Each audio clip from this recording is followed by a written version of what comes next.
آپ کو پتا ہے عورت کی زندگی کا سب سے بڑا نصیب اس کا مرد ہے.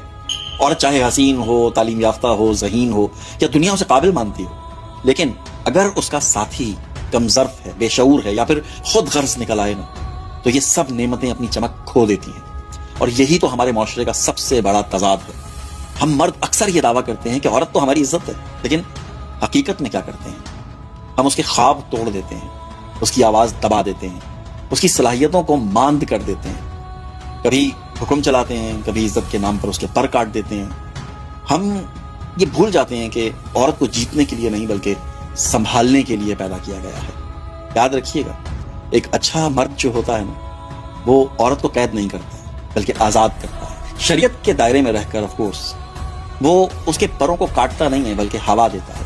ایک سچا مرد عورت کی صلاحیتوں کو پروان چڑھاتا ہے، اس کے خوابوں کو سہارا دیتا ہے، اور مشکل وقت میں نا اس کی ڈھال بھی بن جاتا ہے، کھڑا ہو جاتا ہے سب کے سامنے.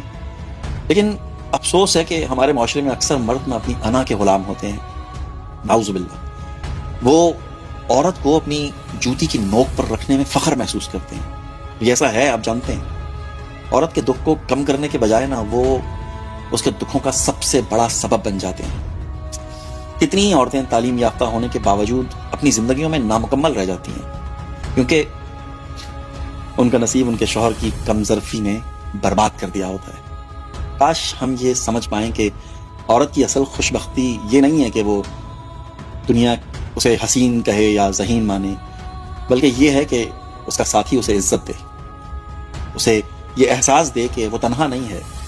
یاد رکھیے کہ عورت کی مسکراہٹ کے پیچھے اگر اس کا مرد کھڑا ہو نا، تو وہ مسکراہٹ روشنی بن جاتی ہے. سوچئے، اگر آپ اپنی زندگی کی عورت کو تحفظ، عزت اور محبت نہیں دے رہے نا، تو آپ مرد نہیں ہیں. معافی چاہتا ہوں سخت الفاظ میں، آپ ایک بوجھ ہیں.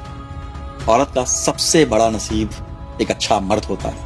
لیکن سوال یہ ہے کہ کیا ہم مرد واقعی ہی وہ نصیب بن رہے ہیں یا پھر عورت کی سب سے بڑی آزمائش؟ دیکھیں، ہمارے دین نے بھی تو مرد کو سربراہ بنایا ہے نا، یعنی ذمہ دار، سہارا، ڈھال میں بار بار استعمال کر رہا ہوں. اس بارے میں پھر کبھی تفصیلاً گفتگو کروں گا.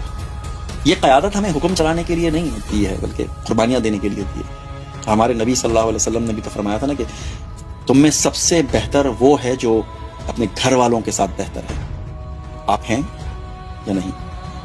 اپنے گریبان میں جھانکیں اور بتائیں کہ آپ اپنے گھر کی عورت کے لیے آسانی ہے یا پھر بوجھ، عزت ہے یا پھر ذلت، سہارا ہے یا پھر زنجیر.